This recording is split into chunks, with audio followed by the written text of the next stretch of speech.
Hey guys, what's going on? It's Eli, back with another review video, and of course, continuing on with the Halloweenish reviews on the weekdays. We come down to three.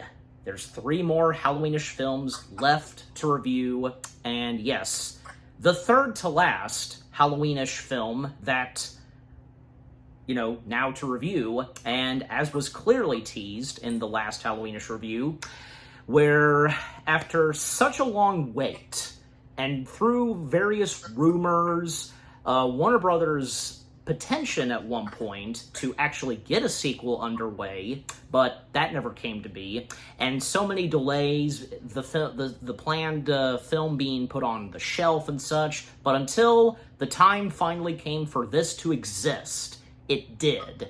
And I'd say it was, a pretty good, wait, for us to finally see this be brought to life. The return of one of Tim Burton's top best films that he had done, and one of the best characters to come from the mind of Tim Burton such, played by Michael Keaton himself. Yes, guys. Finally, at long last, reviewing the long-awaited sequel, Beetlejuice Beetlejuice. Yes, the ghost with the most is back, baby.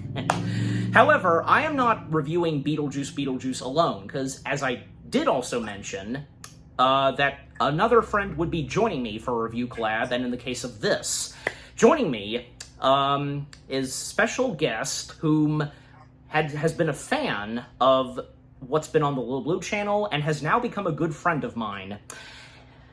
Zara. Welcome, Zara. It's good to have you for this. Thank you so much for having me. Absolutely. Absolutely.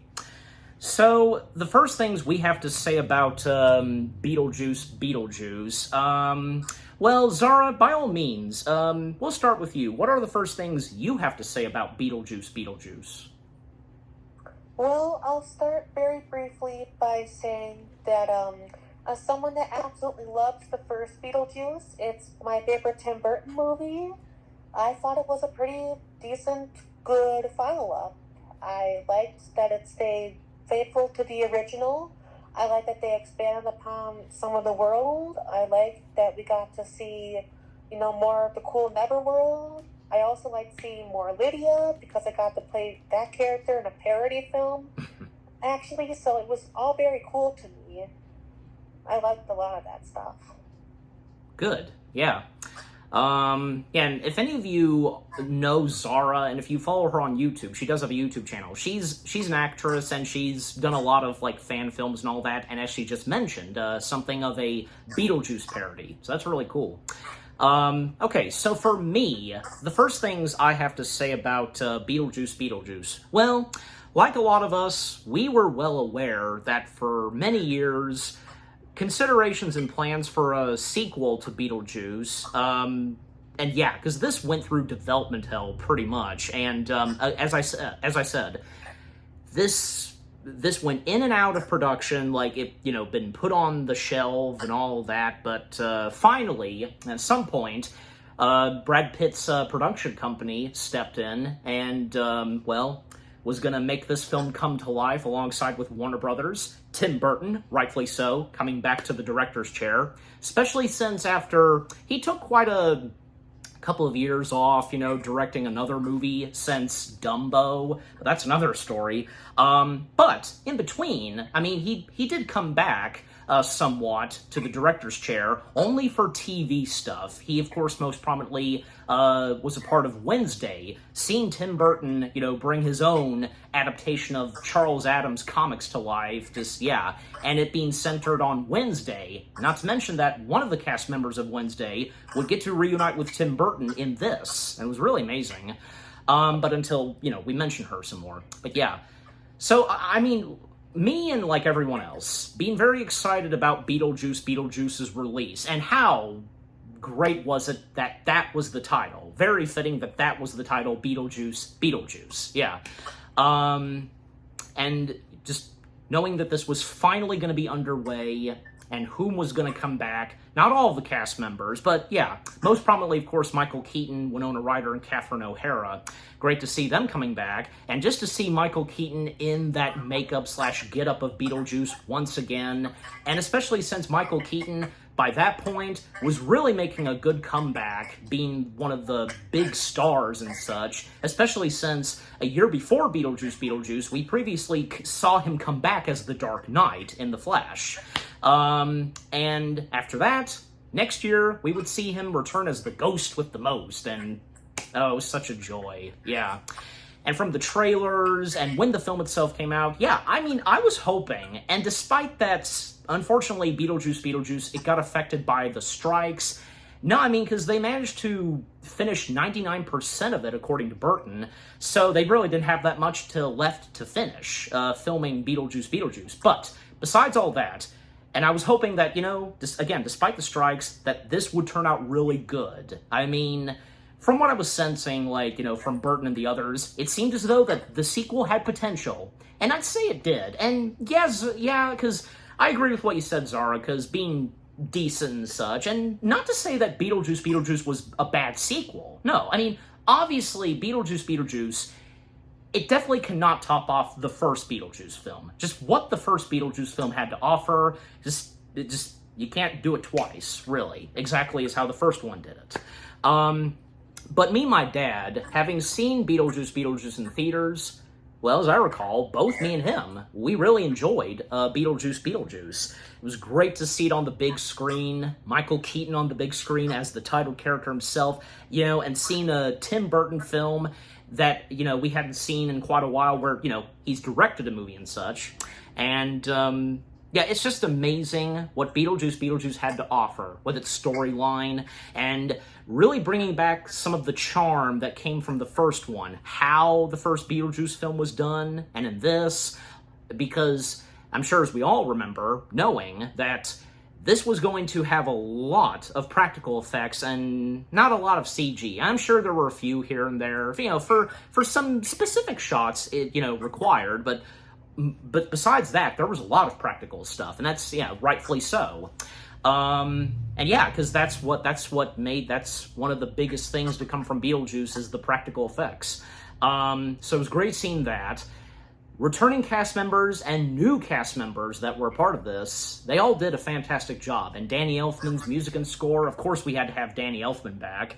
Yeah, and here's the thing, because if you guys know or do not know, and the same goes for you, Zara, because you know, shout out to my friends over at So You Want to Be an Imagineer, because when me and Tiki, we did a podcast ranking all the Tim Burton films in preparation for Beetlejuice. Well, I'm on the same level as Tiki, because I would place Beetlejuice in top 10. So, yeah. Which, you know, is still good, you know, top 10. But yeah. So that's probably where I would place it. You know, and Zara, what say you? Because would you see Beetlejuice, like, say, in your top 10 or top 5 favorite Tim Burton films? Well, I actually have a bit of a personal connection with, you know, the Beetlejuice franchise as a whole, because my uncle actually was serving as a flight attendant, in which Alec Baldwin was a passenger of all things. Even though Alec Baldwin was very rude to my uncle, I just gotta, you know, say that I have kind of like a personal connection with Beetlejuice because of that. So no matter what Beetlejuice is, you know, in or who returns or not, I'm always gonna love that franchise. So I'm gonna go with top 5. Okay, good. Yeah, the sequel, that is. Yeah. Yeah. Okay. Absolutely. Yeah, that's good to know. Yeah, I'd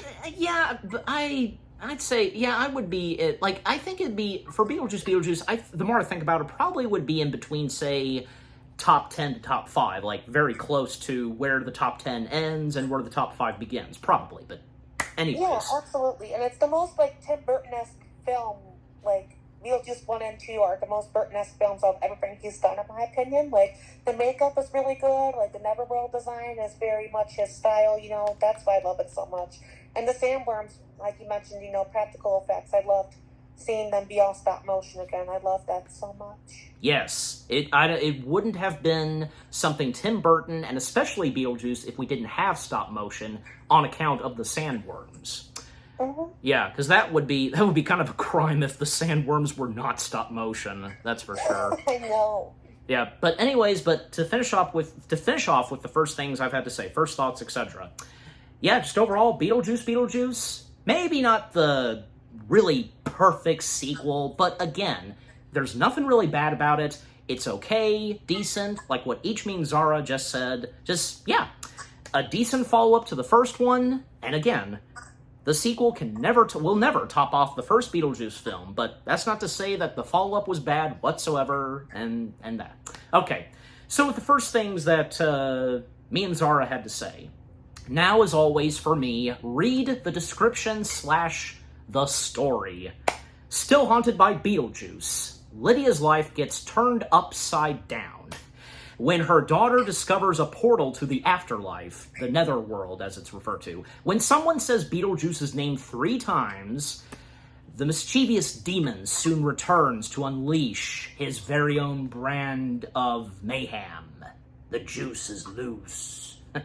Okay, so now with that out of the way, reading the description / the story, let's now dive in / break down the film itself. In we go. Well, first off, the opening credits, it's amazing that, and rightfully so as well, that we get opening credits just like the first Beetlejuice film. Even, for this occasion, Geffen Company was resurrected. It was brought back just for this film. That's great to see, and rightfully so too. And of course, hearing Danny Elfman's music and score, a new rendition of the opening theme to Beetlejuice, for one thing, and, well, with what's going on in the time setting of Beetlejuice, Lydia, once again being played by good old Winona Ryder, now is hosting a paranormal show, a ghost house and such.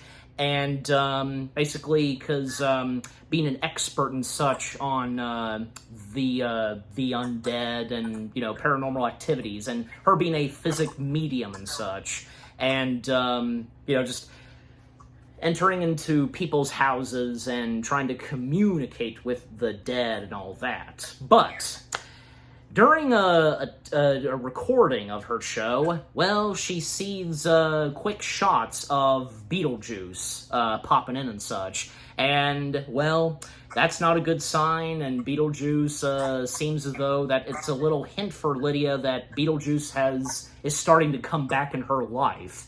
And Rory, whom is Lydia's boyfriend, whom also is one of the higher-ups of, you know, working on Lydia's show, Rory being played by Justin Theroux, and, well, first off, because with the return of Winona Ryder's Lydia, yeah, I mean, Lydia now older and such, yeah, Winona Ryder still got it, and, did not, of course, disappoint to reprise the role of Lydia, and still in that that gothic getup and with that hair design that she had in the first film.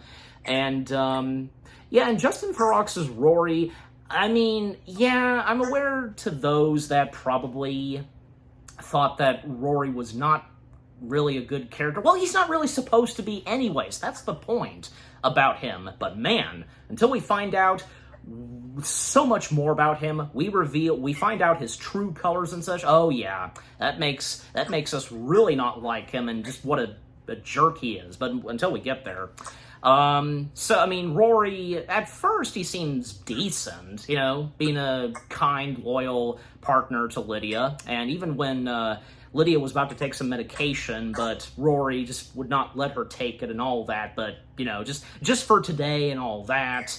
And then at one point, because Lydia would receive a phone call from her stepmother, Delilah Dietz. And, of course, Mrs. Dietz, once again being played by good old Catherine O'Hara. And by this point, Mrs. Dietz has really expanded her artwork and such, like having a whole museum and such dedicated to her work and such, her artwork.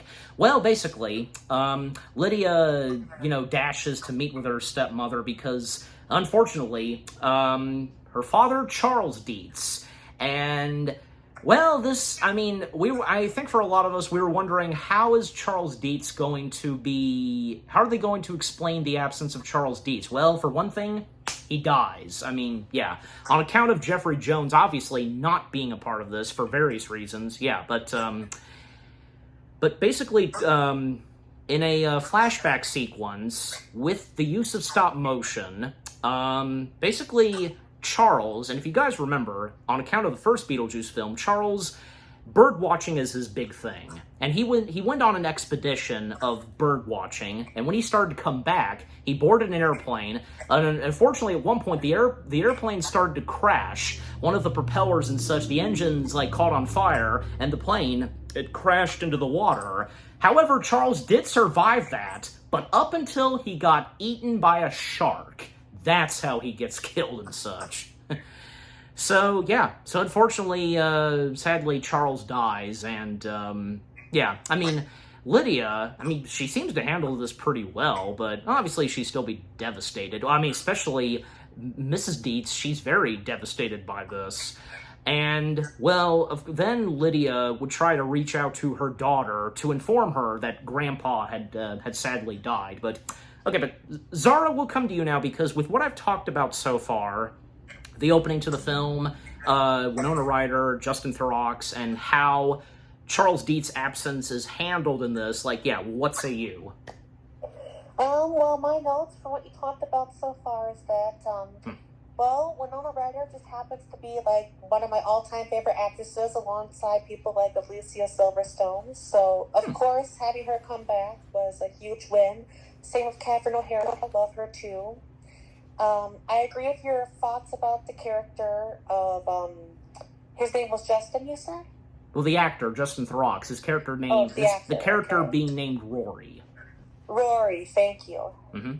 Okay, so yeah, I agree with your thoughts about the character, and I thought it was cool the way they, killed off Jeffrey Jones for the movie as well. That was a good way of having him exit the franchise, how they did.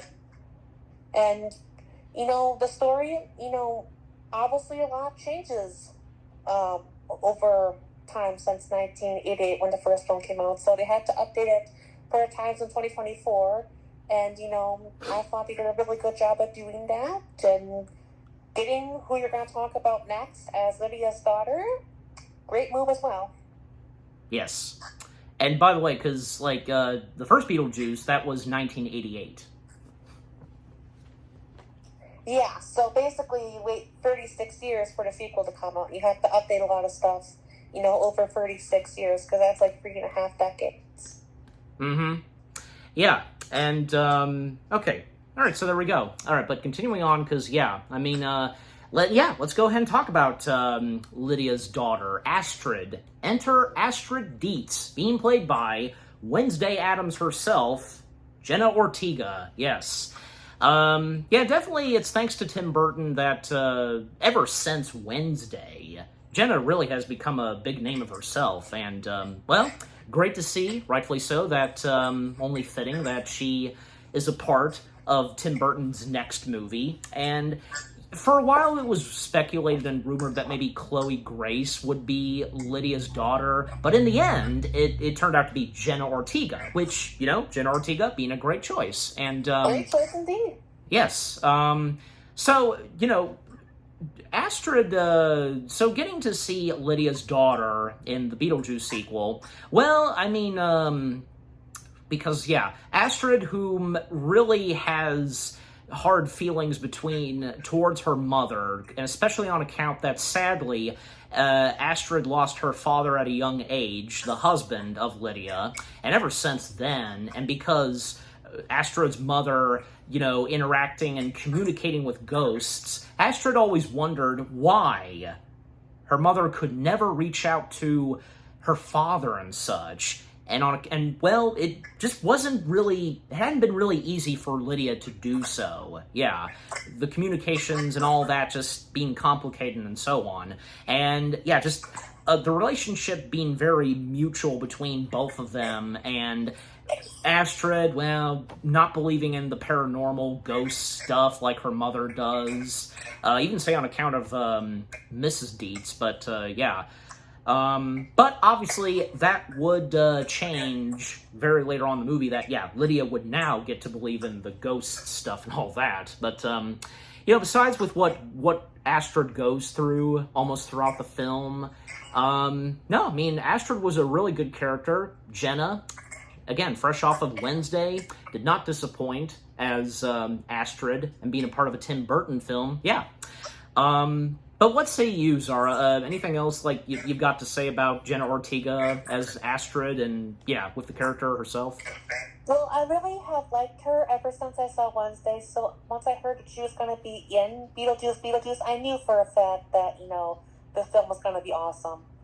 And, I really like what her character goes through a lot, not having her father anymore. Yeah. Because I don't have a father in my life. I just have my stepdad. But, I love my stepdad and my mother a lot. They're such amazing parents to me. So I kind of like that I could also relate to the character a bit in a way as well. Nice. Yeah, we've all been there sometimes. Any movie characters or TV characters we can relate to sometimes. But yeah, so I mean, yeah, again, Lydia trying to get in contact with Astrid about the passing of her grandpa, but yeah, just her completely ignoring the several calls that she's making. But meanwhile, when we would come to the Netherworld, because at one point, some guy from Mrs. Dietz's art center, stormed out because Mrs. Dietz was going to be doing something and had to cancel it, and yeah, storming out, and well, he accidentally fell down a drain and such, construction site, and we would see him make his way to the Netherworld, and one of the first dead characters we see is a janitor, which being Danny DeVito, whom gets a cameo in Beetlejuice, and well, come on, this is Danny DeVito we're talking about. It was great seeing him be a part of this, yeah. So yeah, he's credited as the janitor, and well, at one point the janitor doing his own business, and well, one point because he would accidentally set off and have these boxes fall down, which unleashes one of the main antagonists of Beetlejuice, Dolores, whom turns out to be the ex-wife of the ghost with the most himself, and Dolores being played by Monica Bellucci. Yeah, Monica Bellucci. First things I have to say about her, and on account of Dolores, because Monica Bellucci, she's a fantastic actress, and it's amazing to see that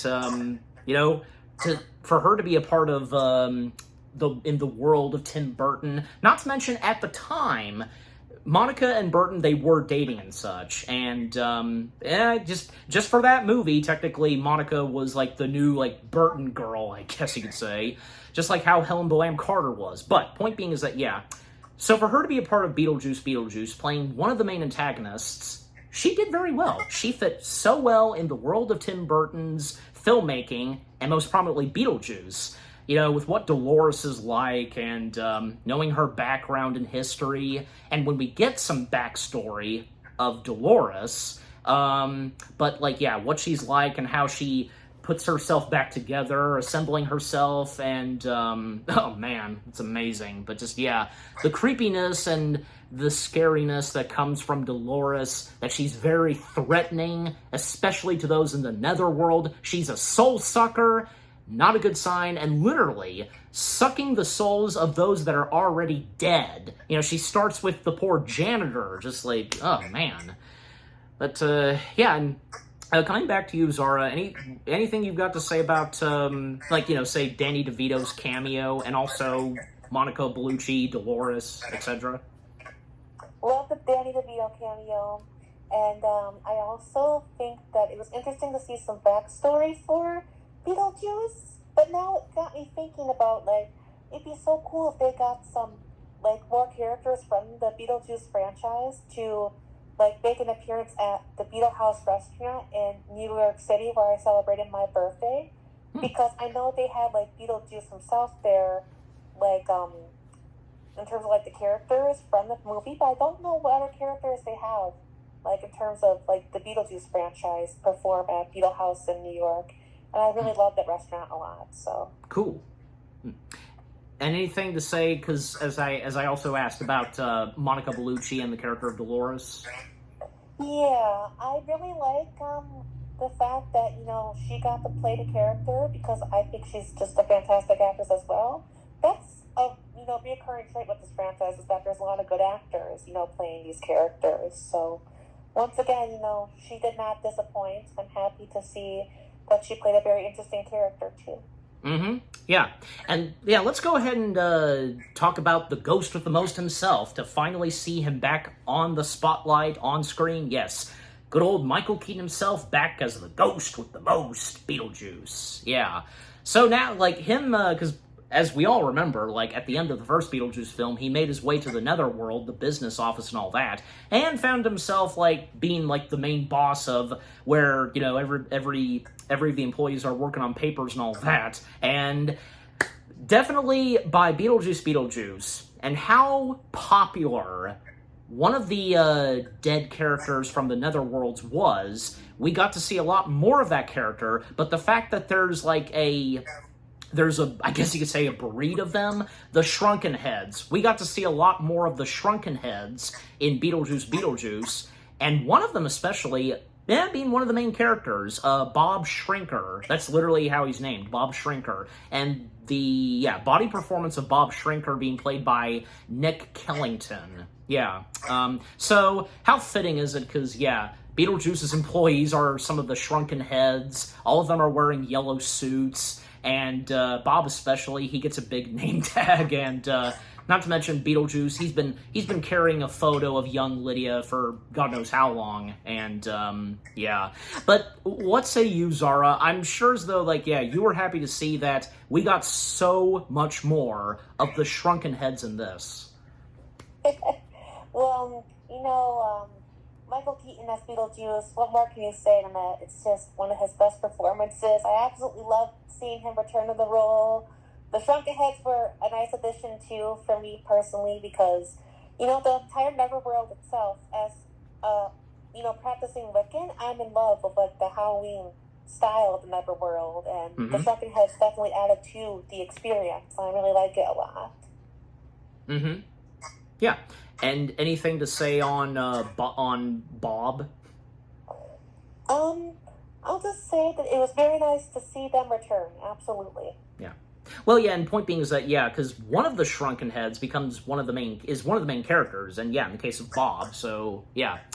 Especially Bob coming in handy for Beetlejuice a little later, but until we get there. So, because Dolores is let loose, Beetlejuice would be informed and called up because Beetlejuice being linked with what's going on with Dolores. Again, the fact that Dolores turns out to be the ex-wife of Beetlejuice.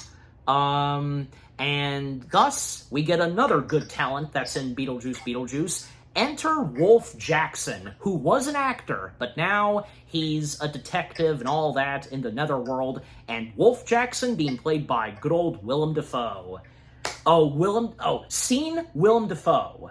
What I have to say about Willem Dafoe in this, well, it was amazing. And finally, it was great to see Willem Dafoe be a part of something Tim Burton. Because definitely Dafoe is one of those actors that's, be perfect to do a movie and such that's, from the mind of Tim Burton.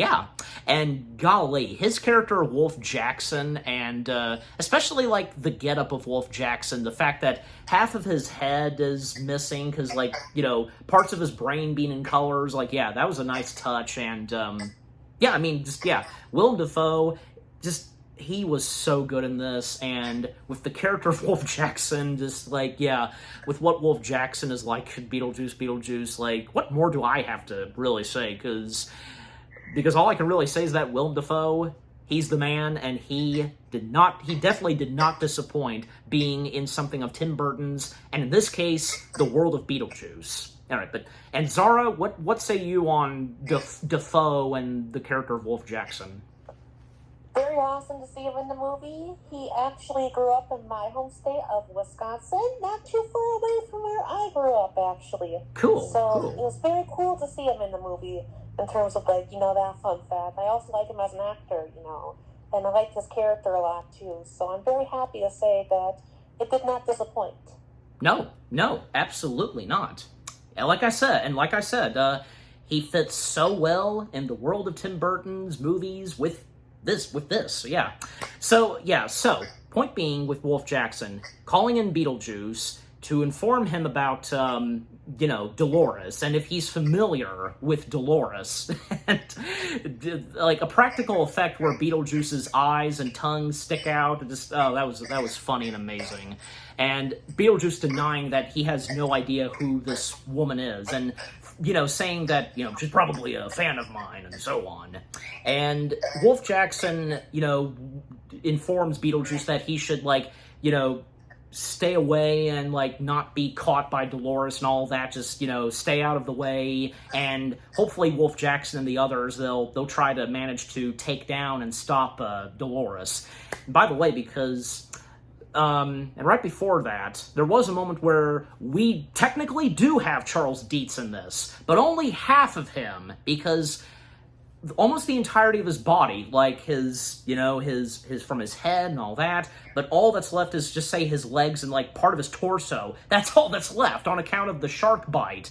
So he finds himself in the netherworld, and I actually did see this at one point on social media, a behind-the-scenes photo of who voiced Charles Dietz, and from what I can describe in the photo I saw, the voice actor was basically, he was right there at the mic, and it looks as though he had, some water with him, just giving, that, I guess, gargle kind of voice, or, because, on account that, after being bitten by a shark and, the ocean, just, yeah. So that was pretty interesting, but, yeah. Hey, I mean, at least, even though with the absence of Jeffrey Jones, we could not have him in this for various reasons, look, at least we technically still got Charles Dietz. And by the way, do you have any comments, Zara, on Charles Dietz's appearance in this, where we see the half of him and all that?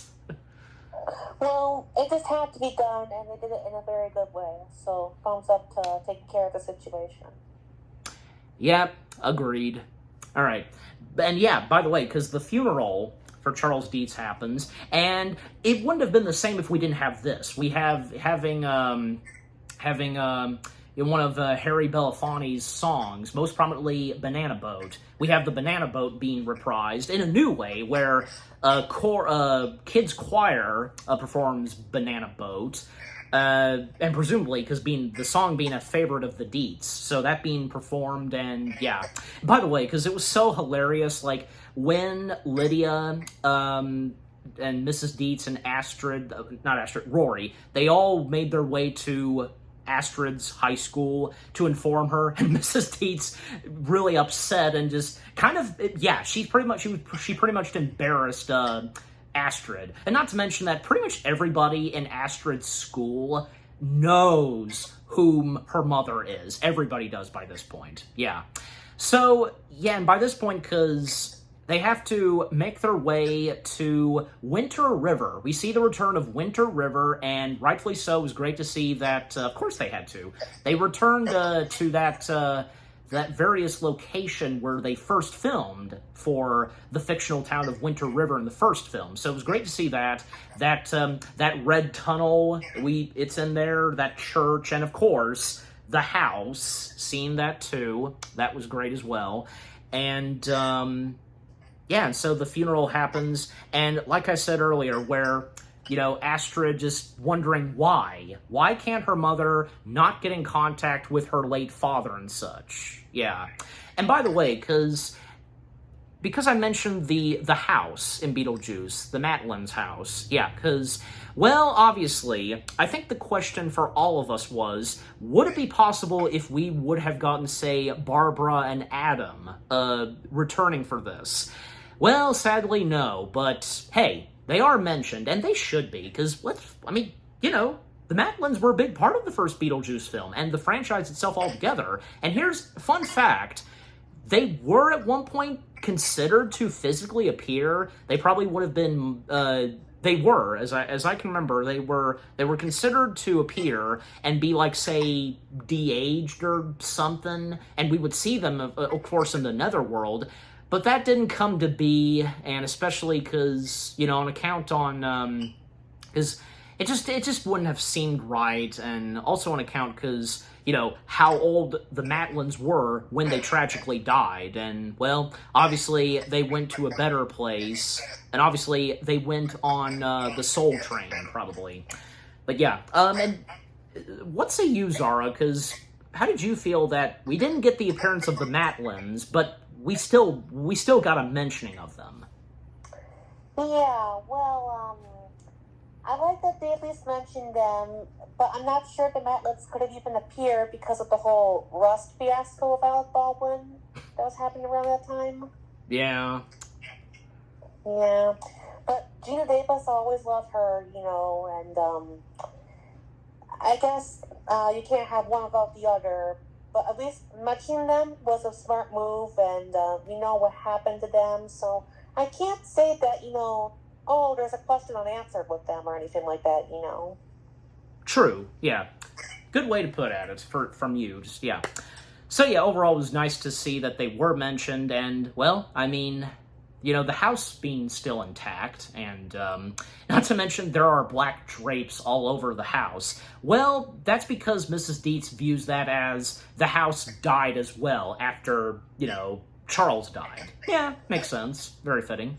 And yeah, so with the funeral happening, and to speed things up some, because yeah, at one point, like, even say Rory, he tries to, you know, try to cheer up and interact with Astrid some, but yeah, in fact, when he mentions that he wrote a poem for Astrid's grandpa, but yeah, he's failing at it. Also, like, he mentioned about the loss of his grandpa many years ago, but also the mentioning, there is, at one point it was mentioned, and I think I seem to forget about this part, where it's mentioned from Rory that he had a past partner that sadly was lost too, or was she, until we find out later, but yeah.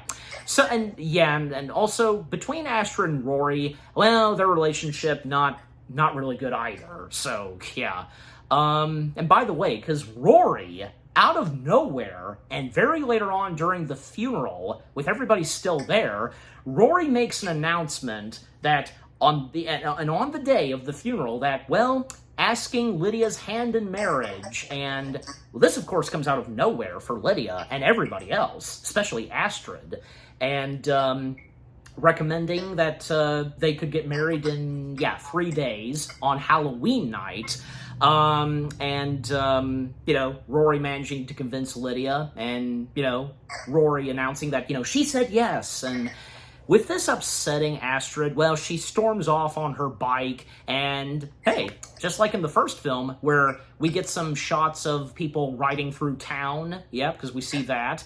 Hey, we even see the school for girls, we see that as well, and all the various locations that we saw in the first film, and Astrid riding on her bike, and almost to cause a car wreck, collide with a few vehicles, up until she crashes into a neighbor's fence, and would come face-to-face and would meet with a boy named Jeremy. And Jeremy being played by Arthur Conti. And, oh boy, because I think we all know by now, because with what Jeremy is like and what we find out about him, well, at first, there's really doesn't seem anything bad about him, but, yeah, but until we get there. But yeah, like, it doesn't take too long for Jeremy and Astrid to hit things off, and Jeremy, like everybody else, being well aware that, you know, the Matlin's house being spooky and haunted, and whom Astrid's mother is, he too knows whom Lydia Dietz is. And at least for them, and when it comes up between both of them about the whole thing of ghosts and such, well, between them, it seems to go pretty well. I mean, kind of seems like that Jeremy seems to believe in that kind of stuff, but yeah. Okay, but coming back to you, Zara, because what are the first things, like, you have to say, like, okay, from, like, say, out of nowhere, Rory's proposal to Lydia, and also the introduction of Jeremy. Yeah, what say you? Well, the proposal makes my engagement at Culver's that looks so terrible in comparison, I must say. No kidding. And then, as my thoughts about Jeremy, I also, can't wait to talk about him in more detail later on because I have a lot of interesting thoughts to say about him. Oh, when we get there, you can let it all out. So will I. So will I. Anyways, but yeah, so it doesn't take too long for Jeremy and Astrid to like one another, and, well, one reason for Astrid to actually consider staying longer in White River. By the way, how did you feel, Zara, that how great it was for the sequel to return to that iconic location from the first film, White River? Very good that they chose to return. I also like that they expanded more on the town. Like we got to see how it became a little bit bigger and some new locations. I really appreciate that a lot. Mm-hmm. And I presume, because, yeah, the same goes for the Netherworld. Mm-hmm. Oh, yeah, absolutely. And that's the thing, because not only do we get a lot more of White River, we expand it some, but we also definitely get a lot more of what the Netherworld is like, the different parts of the building and all of that. But anyways, so, still speed things up some that, because, Beetlejuice would then start to be well aware of, obviously, yeah, Lydia's presence, and because, him knowing that his ex-wife is back, well, he would share a backstory to his fellow employees, the Shrunken Heads, speaking in Italian. Well, that came out of, first off, that came out of nowhere, but you know what? It was worth it. It was hilarious. That's something you would not really expect from Beetlejuice, because that's Beetlejuice for you. So Beetlejuice, he goes into some background, and we actually see when Beetlejuice was alive. And he was a grave robber. And at one point, he came face to face with Dolores. They both fell madly in love with each other. They did a ritual when they got married. And Beetlejuice would then realize that Dolores is the leader of an evil cult. And, yeah, just going for Beetlejuice's soul, causing him to die and all that. She's the reason that Beetlejuice is dead. She poisoned him. But yeah, the Italian dubbing with the subtitles and with the Italian voice dubbing Beetlejuice is, it's amazing. I mean, what did you think on that, Zara? The background and with the Italian dubbing, just all that. Yeah, very good way of telling us the backstory. I also love that they did the filming for that stuff in black and white. That was a very nice touch. Yeah, that was a nice touch. I agree too. It went well with, what that sequence was going for specifically, the tone and style, but yeah, and with, the background story. But yeah, so after that, because, again, Beetlejuice would then be aware of Lydia's presence, and, because there would be more times that Lydia would start to be haunted by Beetlejuice's presence when she thought that Beetlejuice was gone. For good. Not exactly. And even say, there's a moment where Astrid, she would actually visit the attic, and we would see that model again. Great to see that model come back. Maybe not the same one. They obviously must have rebuilt it, but yeah. And Astrid would come across an ad of Beetlejuice. She doesn't really make it of it. She's just like, ew. And then she would find family photos, and we would see her dad, and photos of her childhood and all that. And then when Lydia steps in, and they start to bond some. But that is until when Astrid shows her mom an ad, a piece of paper with Beetlejuice on it, and asking who's Beetlejuice. And Lydia just freaking out and, do not say that name. Never say that name. And she's very upset by this. And then she bans Astrid from coming back up the attic. And she plans for her and her stepmom to destroy the model. And because, the model being heavily linked with Beetlejuice altogether.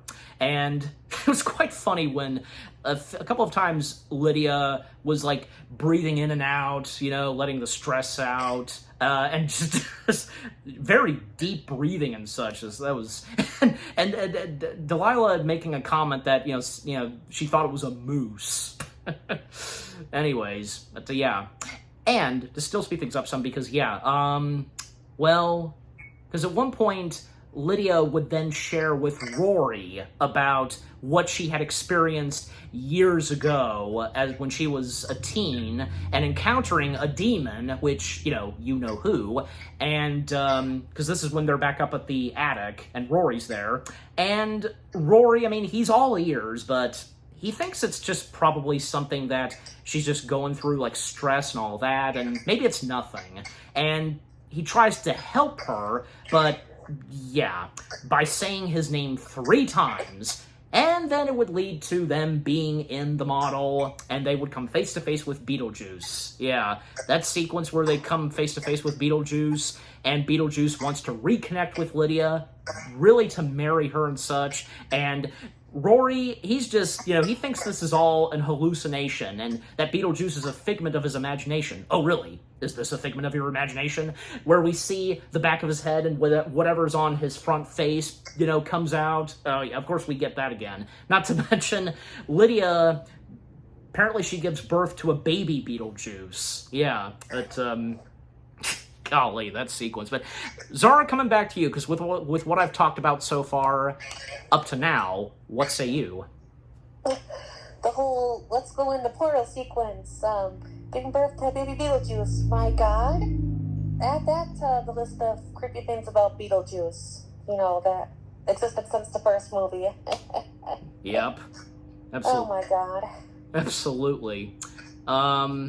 Even after all that, and after saying home 3 times, home, well, Rory, he thinks that it was still an hallucination, and makes nothing of it, and it tries to ignore it. But of course, Lydia knows it was not, and right after getting out of the model, she sees Beetlejuice on top of his tombstone, singing a song to her, a love song.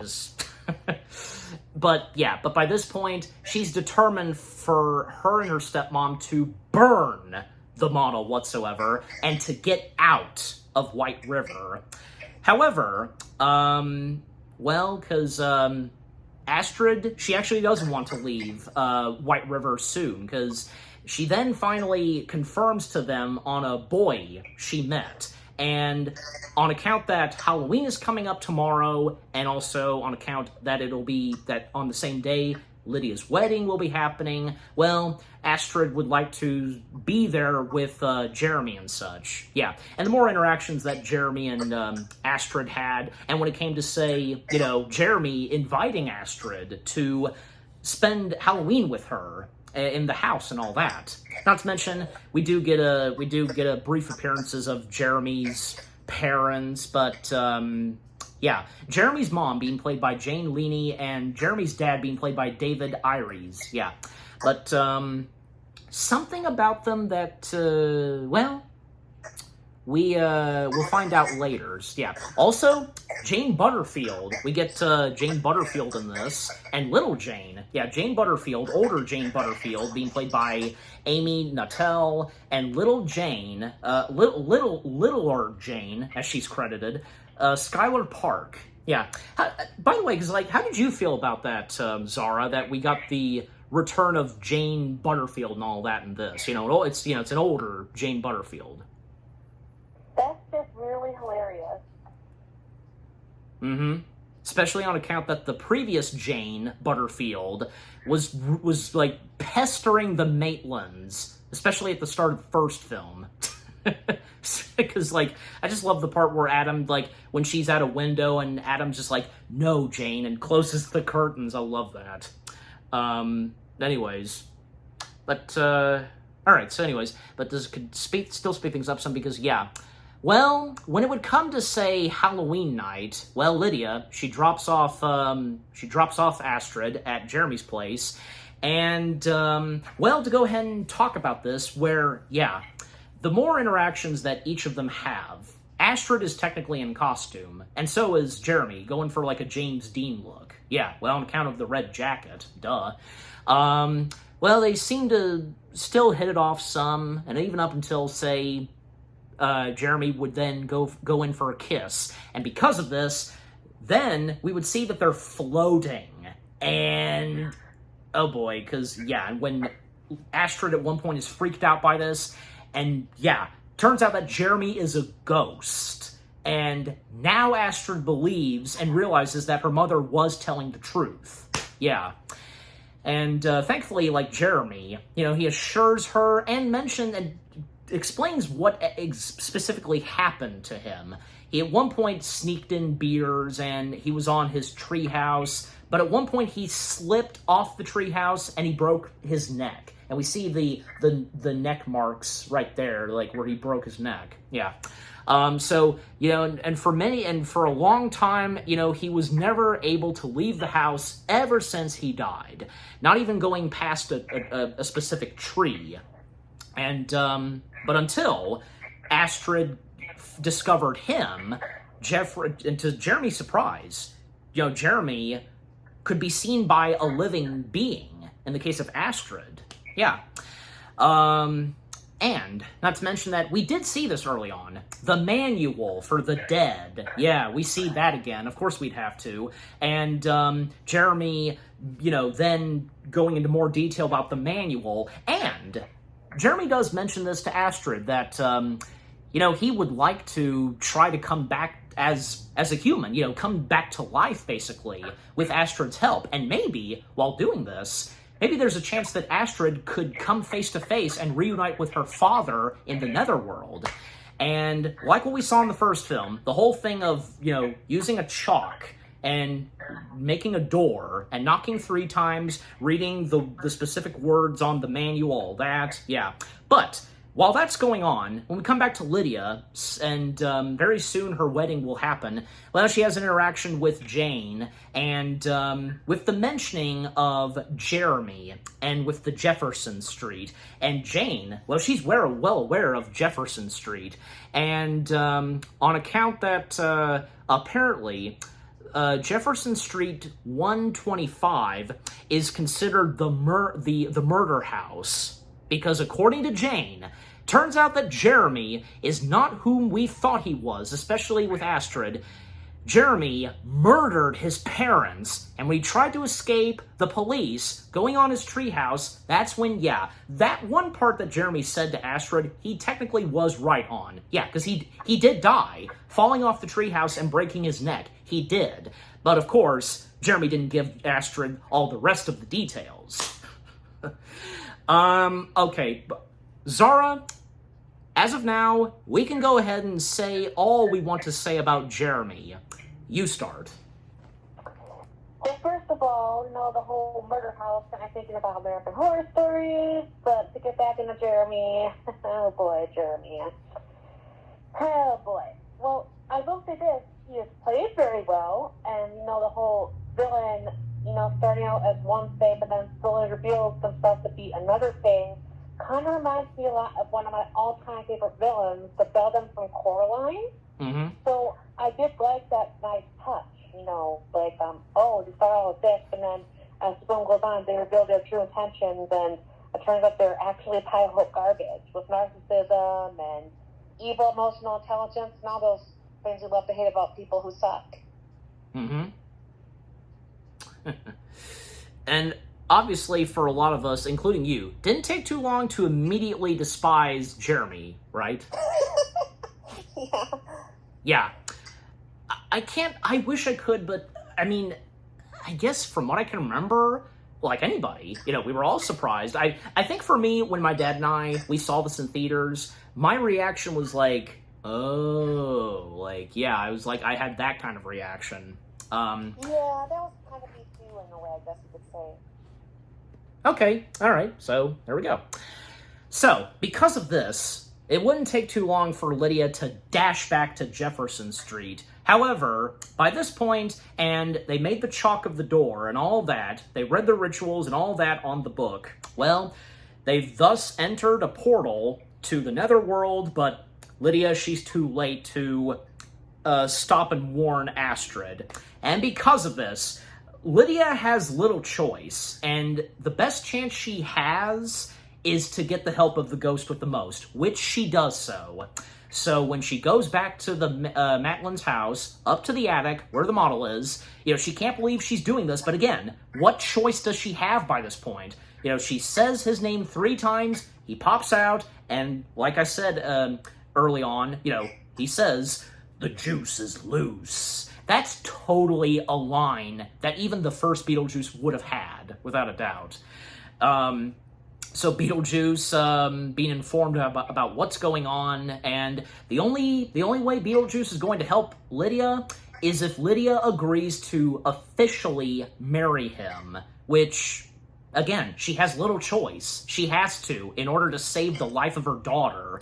So, writing her name with her blood and all that, and, "I'm gonna make you so happy." And, Beetlejuice opening a door to the Netherworlds. They find themselves back in the office building that Beetlejuice was in, and the Shrunken Head's being there. And by this point, Bob, he's made himself up as Beetlejuice for distraction, all that.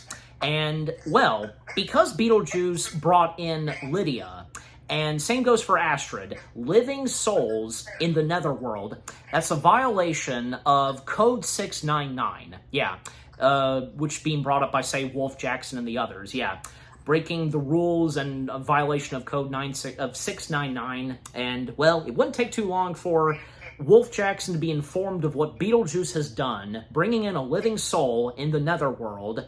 And, so now the hunt is on, not just for Dolores, but for Beetlejuice. And still, by this point, Dolores, she's still, in search for Beetlejuice and a couple of other dead characters that she would suck the souls out of.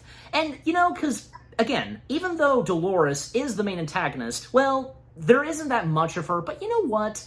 Overall, with how much we get of Dolores in Beetlejuice didn't really turn that bad at all. So, yeah, with how much we get of her, and how much she's the antagonist, she's one of them, now we have Jeremy, who's the antagonist. Yeah. So Jeremy and Astrid, them going through the Netherworlds, and, Astrid would soon find out that what's really going on is that she's going to sacrifice her soul, her life, for Jeremy for him to live again. And, of course, this is deep betrayal for Astrid, and when she would get taken away by Netherworld guards, they're Russians, basically, in Russian getup. I love that. She's being taken away, and at one point, she would see and spot her father, and the same goes for him. But it is mentioned that how Astrid's father died specifically was like a boat accident, because of involving piranhas and such. Yeah, which, by the way, we see a couple of piranhas on his face. And we then finally see Astrid's father, Richard, and Richard being played by Santiago Caballera. Yeah, I think I said that right. Anyways, and where Astrid's going to is basically the Soul Train to the Great Beyond, and the train station, very hip and such, everybody dancing, it's like a celebration, all that, because of going to the Great Beyond and on the Soul Train. But luckily, when Lydia, she actually splits up with Beetlejuice, she tries to find Astrid, and she would, and by getting her out of the train, all that. Okay, but coming back to you, Zara, because, what say you, because the more we see of the Netherworlds, and also on account of the Soul Train, everything that up to this point, I've talked about. Yeah, I did love the Soul Train part. That was very creative. I also loved, the fact that we got to reconnect with Lydia's deceased husband. That was very nice, seeing, his reasons for wanting to just have a more private afterlife for a little bit. Mm-hmm. And there's a lot of cool stuff coming up in the Netherworld as well. I can't wait to talk about seeing the sandworms again, so... Oh, actually, we now come up to that, because, again, as Lydia saved Astrid from the Soul Train, they take an emergency exit. They find themselves on one of the moons of Saturn, because we can see Saturn off in the distance. And wouldn't you know it, of course, we get the triumphant return of the sandworms, and seeing them in, well, just one of them, in all of its stop-motion glories. Yeah. Yeah, it was great to see, and obviously, with Beetlejuice having happened, well, obviously, we were all going to expect seeing the iconic sandworm from the first film return, and we do. And, yeah, I mean, the stop-motion animation to the sandworm in this, it looks fantastic, yeah. So, and yeah, what say you, Zara, like, with the sandworm? Looks freaking fantastic indeed. You know, they obviously were able to update the stop motion a lot since 1988, so they got like a more clear model. They made it look a little bit less choppy, and I can't believe that it's still stop motion, because it looks like it could be CGI, but it's just so good, the animation on the sandworm. Yes, like you just said, stop motion animation coming such a long way, obviously, and coming in advance. And like I said earlier, it would have been a crime if the sandworm had not been stop motion. Absolutely. If it had been CG, yeah, it would have not been right. Yeah, great to see that. Of course, rightfully so, they did stop motion. By the way, what did you think of the rest of the stop motion animation we get? Like, most prominently, the other piece of stop motion we get is the what happened to Charles Dietz. You know, that whole thing. Well, as somebody who loves stop motion, I mean, Coraline literally is my favorite movie of all time. Anything stop motion, I'm just gonna fall in love with practically, and the stop motion in this movie is no exception. I thought it was very wonderful. Yeah, me too. The use of stop motion for various parts here and there in Beetlejuice, absolutely. Oh, by the way, we can't forget to mention this, because what's going on with Mrs. Dietz? She's about to do this ritual, like ancient ritual or something, where, yeah, she goes to her late husband's gravestone, and basically performing a tradition with these fangless snakes. She says they're fangless. The fangs were taken out and all that. They're fangless. They don't have any venom in them. Well, should have seen this coming. Turns out they were not fangless. They were, the venom was not taken out of them. No, they eat, the two of them, they bite on each of the side of her neck, and she drops dead. Ugh. I should have seen that coming. I was like, oh man, just like, we had to kill her too, but yeah. How did you feel about that, Zara, with the whole thing of what she was doing, and when she accidentally has herself killed by the asps, as she calls them? Even my mom hates that part. She's like, really, they had to kill a Catherine O'Hara? That sucks. Okay, so that's another one where, yeah, complaining that, oh man, why'd you have to kill her off? Just, but I mean, how did you feel about it personally? Personally, I agree with my mom. You know, I really just like her character a lot, and seeing her have to get killed off like that was like, oh, okay, well, I guess things could be worse, but, you know, it's not really that fun for me seeing one of my favorite characters get killed off. Yeah, but, you know, the more, I guess, if anybody, the more you think about it, like, look, which, you know, we'll talk about as we get up to the end of the movie, but just to go ahead and mention, because, look, obviously on account that she now accidentally killed herself, well, she's bound to now reunite with Charles, but until we get there, yeah. But, yeah, poor Delilah, because now she finds herself in the netherworld, and she's not supposed to have died, but, yeah, her realizing that, yeah, those two snakes/asps were not fangless, like, you know, the venom was not taken out of them, and it was a scam. Well, of course it was. Jeez, when it seemed as though that the venom was taken out of them, but it wasn't. Golly. To hell with that scammer. But, yeah, so her finding herself in the netherworld, and during this, like, I mean, yeah, even, like, she has little choice but to summon Beetlejuice on her situation. And by Beetlejuice mentioning to her about, you know, Lydia going to marry him shortly, but also, there is a moment where, and after Lydia and Astrid, they do get out of the Saturn's moons on account of the sandworm, thanks to Richard, yeah. And it was a nice family reunion between Richard, Astrid and Lydia, and Richard making it very clear to both of them that they need each other, and, you know, don't view me being the problem, but with why you two, like, fell apart and such. Like, yeah, makes a very good point, and especially on account now that Astrid knows the truth, that, yeah, ghosts are real and all that, her mother was not crazy, yeah, it's all good now. And Richard helping them out some escape, and, yeah, even say when, Jeremy, when he's about to, you know, come be brought back to life, well, this was good on Beetlejuice's part. For once, he did a good thing, where he actually defeats and gets rid of Jeremy just like that, sending him to hell later, effer. And, yep, Jeremy, he gets what he rightfully so deserves. And how did you feel about that, Zara? Beetlejuice doing, for once, a heroic thing and defeating, you know, taking down Jeremy. Well, very awesome. I remember clapping both times I saw that in the theaters. I saw it in the theaters twice, and I clapped both times. Good. Nice. But yeah, so that's the defeat and demise. That's the defeat and demise of Jeremy. Yeah, bye. We don't have any remorse for you. And by the way, Jeremy's parents, how they died, was, you know, kind of gruesome, because some things on the side of their faces, like, jeez Louise, that's gruesome. But anyway, well, they seem okay. They seem okay and happy, even when Lydia first came into their house. But anyways, but after Jeremy's defeat, and eventually Lydia and Astrid, they would find themselves back in the real world, and by that point, Astrid, she apologized to Lydia, but again, in the end, it all turns out good, and now the relationship between mother and daughter has been patched, rightfully so. And by this point, the wedding between Lydia and Rory is about to happen.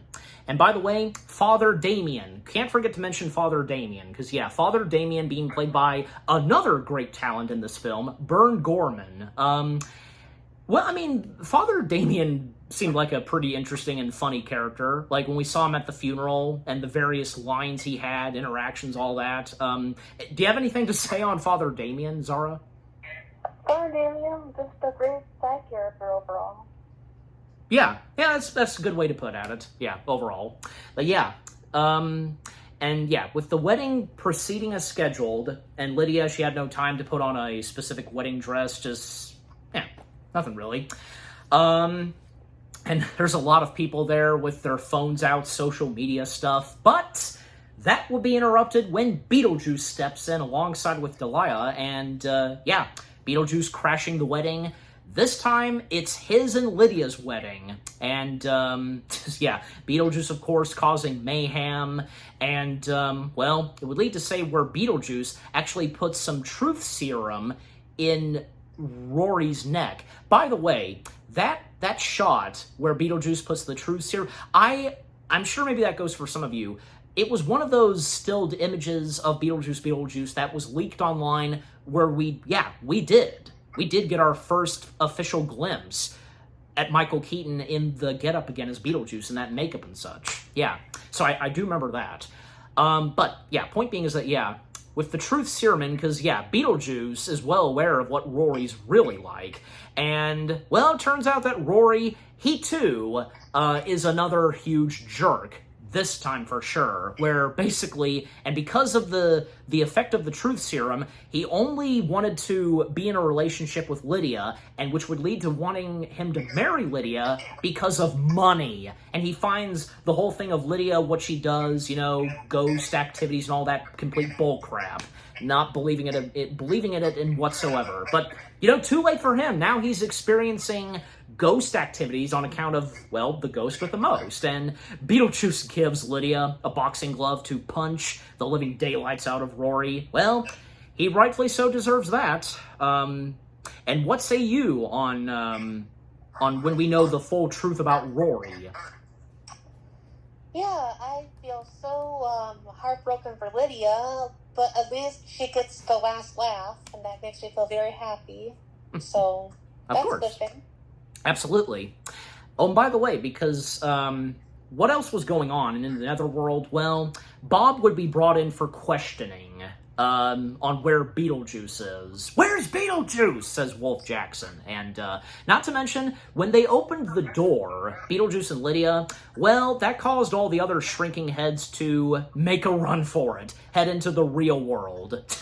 And there are a few times where we see them roaming around on Jefferson Street and throughout White River. It was pretty funny. And it's never brought up again.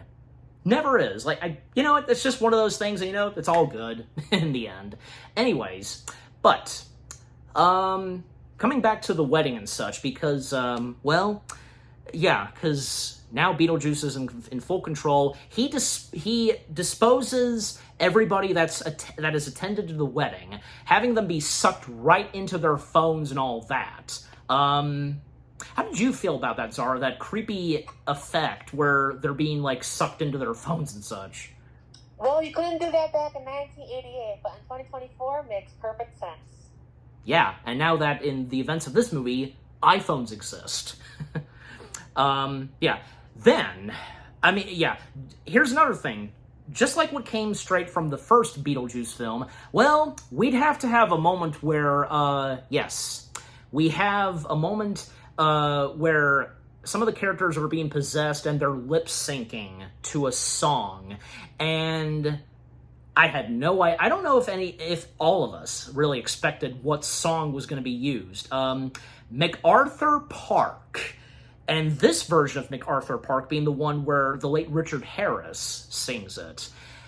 I think the use of MacArthur Park and Beetlejuice, that whole sequence in general, the wedding happens and how Beetlejuice does this wedding, going to marry Lydia, and it's great to see that Lydia, she's in that red wedding getup like in the first film, and, from him, Lydia, Astrid, and Delia, they are lip-syncing to MacArthur Park, as well as the Father Damien at times. There's an orchestra playing, and even say when Wolf Jackson and reinforcements, they're making their way to the church.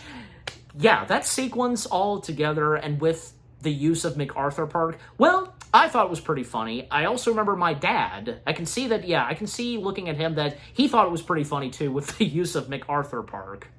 But what say you, Zara, on that entire sequence and with the use of MacArthur Park? A very cute, nice touch. I really like the fact that they brought in some more lip syncing to music. That was really nice. Mm-hmm. And do you feel as though that MacArthur Park was a good choice for a song being used for the whole lip sync thing, just like in the first film with Banana Boat, all that? I mean, definitely no Harry Belafonte, but still, it was a good choice, Oh, yeah. Yeah, that's right. Yeah, I remember now. Yeah, but of course, the wedding would be interrupted when, say, finally, after all this time, Dolores steps in, coming face-to-face with Beetlejuice, and it was in the trailer, and for me, I assumed it was just for the trailer. I don't know, but nope, it's a part of the movie itself. And well, a couple of movies these days, they've had this. They've had actually inserted bleeps. So yeah, Beetlejuice saying the F-bomb, but it's bleeped. Well, it wasn't the first time, but well, because this is PG-13, you can really only use the F-bomb once. Yeah. But it was still pretty funny he got bleeped. So yeah. So Dolores coming face to face with Beetlejuice, but thankfully, and when the dance and singing, the lip sync of MacArthur Park is finished, well, Astrid, she was trying to do this using the manual, the spell book and such, and with the help of, Delia to basically, what Astrid's about to do is summon a sandworm. Even when, say, Beetlejuice, he tries to have the attention on him be then now focused on Rory, where Beetlejuice, rips off the wardrobe that Rory had on, and having Rory wear a shirt that says, "I heart Dolores," which of course he doesn't. But eventually, and still speed things up some, the sandworm, long story short, the sandworm steps in with the help of Astrid, and Beetlejuice doing, some ole, and getting the sandworm to turn its attention to Dolores and Rory, which it does so, and taking them straight to the netherworld, defeating both of them once and for all. How did you, what say you, Zara, the climax and when the sandworm is brought in? That's a very good way to take care of a lot of things, for sure. Yep. The sandworm, nice touch once again. Uh-huh. And then, seeing two characters make an exit in that way, that was kind of a little bit funny as well. So, very interesting. Absolutely. I totally agree. Yeah, and even by that point, Wolf Jackson and the reinforcements, they stepped in. However, Beetlejuice had them frozen, but yeah. But then when it came to say Beetlejuice, Lydia still signed the papers. Well, Astrid would mention to Beetlejuice about the code that was broken, code 699, and because of this, it would lead to the contract being burned, and Lydia would defeat Beetlejuice once and for all, maybe this time, but probably not, where she starts to say his name 3 times, he starts to inflate, and then, boom, he pops, and yeah, should have gotten in, Las Vegas or something, whatever he says, and then he's gone. Hopefully that's the last we see of him, but probably not. And Wolf Jackson and the others, they unfreeze, now that Beetlejuice is gone, and, well, it seems like everything's good now between all of them. However, Delia has to come back to the Netherworld, and yeah, when Lydia and Astrid realize that she accidentally killed herself on the count of the unfanged asps. But at the same time, she will reunite, which she does so, with Charles. Yep, so she says her goodbyes to her stepdaughter and grandchild, and, well, with what was left from her is now in the hands of Lydia, with what she specifically said. Yeah. So, yeah. All would end well with the characters. Mrs. Dietz would find herself back in the Netherworld, where she would reunite with Charles, and it seems that, yeah, the 2 of them are about to board, of course, the Soul Train into the Great Beyond. It's kind of a shame that there wasn't at least one moment between Charles, if there had been, but I think in the end it all turned out fine, but my point being is that it kind of would have been nice, besides Delia, that maybe there would have been at one point where maybe there would have been some interactions between Lydia and Astrid with Charles. I mean, do you have anything to say on that, and if you think that there should have been something? Yeah, that would have been a nice touch, but, the way it ended, it was a very nice ending, and everyone got a very, well, I don't want to say the happiest ending of all time, but a fair enough ending at least, and that was good enough for me. Yes, because what else happens in the ending, because the epilogue/aftermath, well, life is better for Lydia and Astrid, and, well, at one point, because, where do they go to next? And they come to this, castle or something, and, well, Astrid would have a liking to another boy whom is dressed up as Dracula. And, well, apparently, because it doesn't take too long for those 2 to get married and have a baby. Astrid's about to give birth. Okay, what's this about? Something... It definitely feels like something's kind of off or whatever, because Astrid being quite too young, but... It escalates when, yeah, apparently the baby that Astrid supposedly gave birth to is baby Beetlejuice, and clearly this is leading up to, okay, this is clearly a dream, which it is. Lydia wakes up from that dream, and Beetlejuice pops in at one point, I had the worst dream, but yeah. And that basically leaves the door open that, well, Beetlejuice, he's not been defeated, and there's no way on trying to take him down. And again, the door being left open for, another storyline, and with whatever Beetlejuice is going to do this time, just, yeah. Yeah, but what say you, Zara, on the rest of the ending to Beetlejuice? It doesn't really make a whole lot of sense. Oh. But, I did like the music from Stephen King's Carrie in the ending. That was a nice touch. Oh, okay. Okay, that's cool. Yeah. And did you start to realize that, okay, something's off with what's going on here? Astrid's getting married now. She's about to give birth, and yeah. Did anything like that occur to you when watching it for the first time? Yeah, it didn't make a whole lot of sense to me, but then I can take what I say for a grain of salt, because the first movie, that ended in a very good way that did make a lot of sense for me. So, I'm just kind of confused by the ending of the second film a little bit.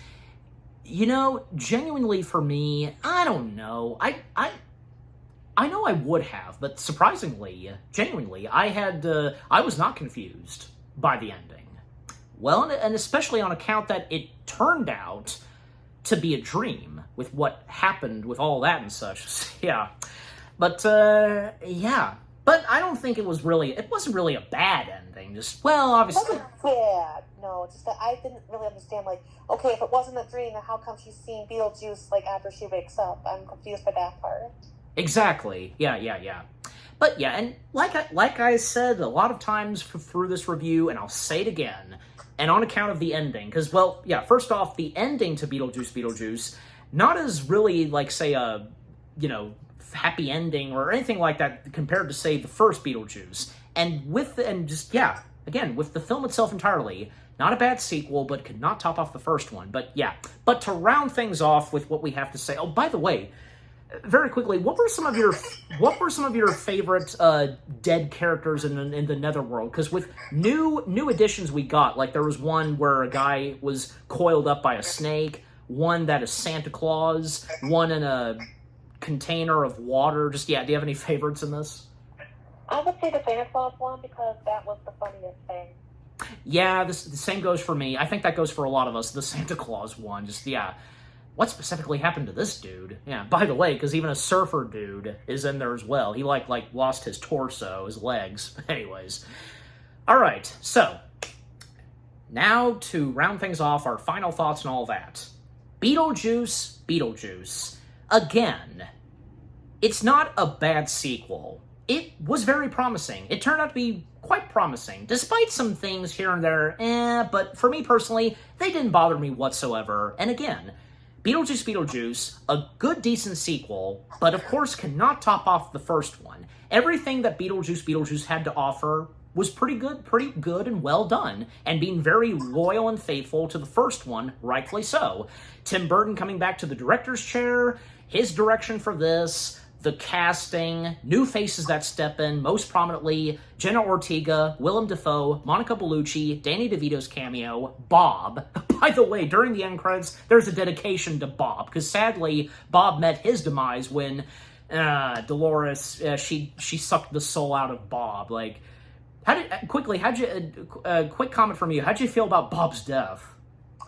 Very, very sad and heartbreaking. Yeah, and did you find it kind of funny and sad because, like, a dedication to Bob in the end credits? Sure, the dedication was a bit funny.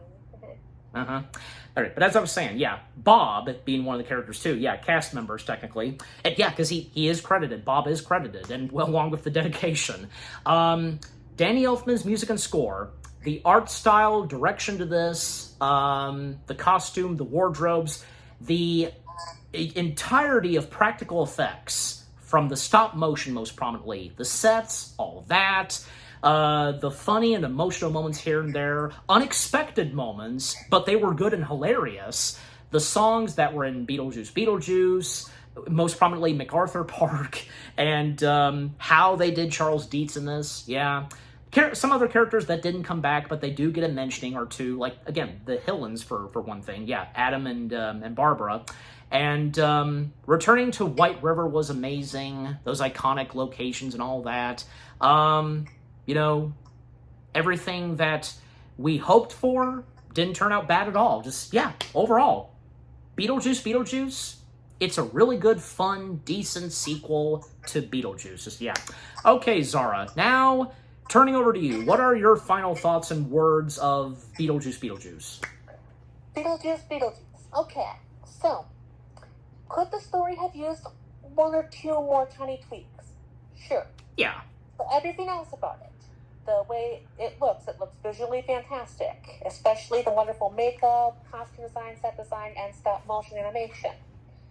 And the acting is out of this world too, as always with, these actors. They're doing a really fantastic job. So when it comes to, like, the way it looks and the acting and then the music as well, definitely amazing, I would say. So for me, if I gave the first Beetlejuice a 4.5 out of 5, I'm going to give this one a 4 out of 5, I think. Okay. All right, that's good. Four. Did you say 4 out of 5? Is that it? 4 out of 5 for me. Yeah. Okay, for Beetlejuice. Okay, gotcha. Yeah, and as for me, because now that we finished with our final thoughts and words, results of Beetlejuice, for me, well, you heard Zara right there. 4 out of 5.5. Yeah. For me, well, I'd say, yeah, this sounds about right. I'm giving Beetlejuice 8 out of 10 stars. Yep. So from Zara, 4.5. Is that correct? 4 out of 5 for Beetlejuice. 4 out of 5. Yeah. 4 out of 5. Yeah. So again, for Zara, 4 out of 5, and for me, 8 out of 10 stars. Yeah, because I do the 10 out of 10 stars, that whole thing. Okay. Yeah, so again, 4 out of 5 for Zara, for me, 8 out of 10 stars. Yeah, so, and what about you guys? What did you think of Beetlejuice itself? What was your first impression of Beetlejuice? And if you, for a long time, like some of us, had been following and had been knowing about the potential plans if there were to ever be a Beetlejuice sequel, especially since I meant to mention this, Beetlejuice goes Hawaiian, if anybody is aware of that. And were you excited at times when it seemed as though it was going to get underway, but eventually it would? And to finally see it be filmed, most of the cast members returning, when the trailers came out, and when the film itself came out, how did you feel about it? Did it not disappoint you? And if you feel the same way as, say, me and Zara, not as bad as the first film, like, yeah, well, of course it cannot, let me correct myself, because it cannot top off the first film, but it's not a bad sequel. Yeah, if you feel the same way too.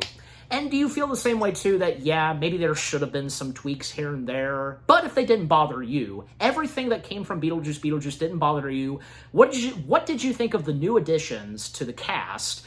The world of Beetlejuice being expanded from the real world to the afterlife, the netherworld, basically.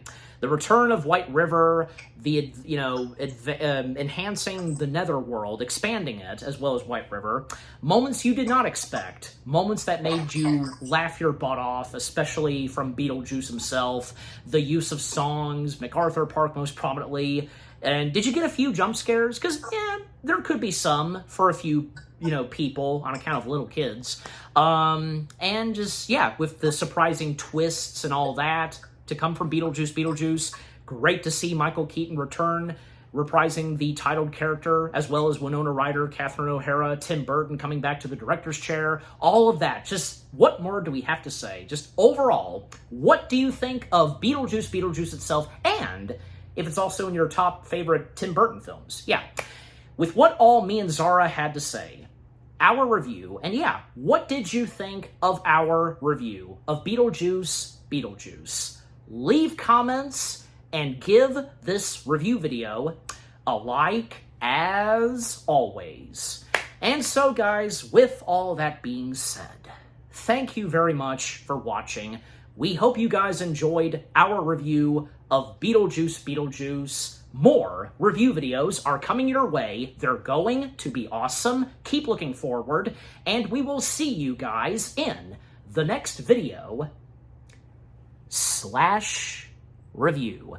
And of course, continuing on with the Halloweenish reviews, well, there's only 2 more left, guys. So the second to last is another film that came out later on after Beetlejuice, which also happens to have Willem Dafoe in it.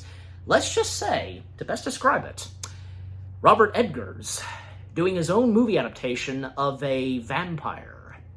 And I'm pretty sure you know exactly what it is. Just, yeah, again, stay tuned for that. And Zara, it's been a privilege to have you be a part of this. Both you and I, we love stop motion. We love anything Tim Burton. We enjoyed Beetlejuice, and yeah, thank you for being a part of this, and look forward to having you come back for some more. Thank you so much for having me. Anytime, my good friend, anytime. Yes, we will be back doing some more review collabs, especially since we mentioned something about Coraline. Yeah, just, okay. Anyways, and any last words, Zara? Say goodbye. Well, hope you all enjoy the review, and have a very happy Halloween, everyone, and happy holiday season in general. That was great. Yeah, So she says that, and for me, yeah. Again, thank you very much for watching. Take care, and same goes for me. Happy Halloween to all of you, and peace out.